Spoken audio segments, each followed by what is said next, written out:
ఎక్కడా లేని విధంగా అత్యధిక మెడికల్ కాలేజీలను రాష్ట్రంలో ఏర్పాటు చేసిన ఘనత ముఖ్యమంత్రి కేసీఆర్ అని ఎమ్మెల్సీ రమణ అన్నారు. జగిత్యాల జిల్లా మెట్పల్లి పట్టణంలో ఏర్పాటు చేసిన నియోజకవర్గ స్థాయి కార్యకర్తల సమావేశంలో ఎమ్మెల్యే విద్యాసాగర్ రావు కలిసి ఆయన పాల్గొన్నారు. జగిత్యాల జిల్లా కేంద్రంలో జరగబోయే ముఖ్యమంత్రి కేసీఆర్ బహిరంగ సభకు సంబంధించి కార్యకర్తలకు దిశానిర్దేశం చేశారు. అనంతరం ఎమ్మెల్సీ రమణ మాట్లాడుతూ టీఆర్ఎస్ ప్రభుత్వంలో రాష్ట్రం అంచెలంచెలుగా అభివృద్ధి చెందుతుందని ఆయన అన్నారు.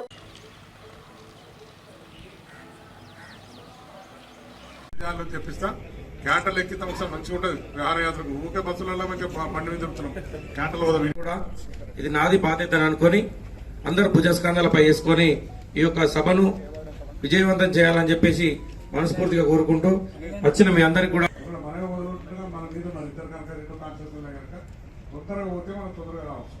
తొందరగా కొంచెం 500-600 కనీసం 2 లక్షలు పోవాలంటే మన దగ్గర నుంచి 30,000 పోవాలి. ఎందుకంటే మన జిల్లా కనుక మన జిల్లా 2 బాధ్యతలు, ఎమ్మెల్యేగా బాధ్యత ఉన్నది, పార్టీ అధ్యక్షుడు కూడా 4:30 వరకే పూర్తి సమావేశాన్ని క్లోజ్ చేయాలని చెప్పి మన గౌరవ మంత్రి హరీష్ రావు గారు నిర్ణయం తీసుకోవాలి కనుక సరిపెడుతున్నది.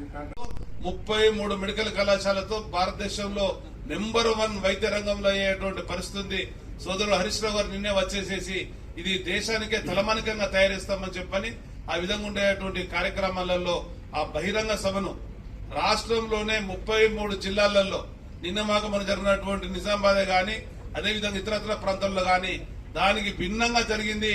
నవ్వుతూ భవిష్యత్ అనే విధంగా జరిపిన విధంగా దానికి కొరుట్ల కాన్స్టిట్యూన్సీ నాంది వలిగిన విధంగా కూడా ముందుకు రావాలని మనసారా కోరుకుంటూ నన్ను ఆహ్వానించినట్టు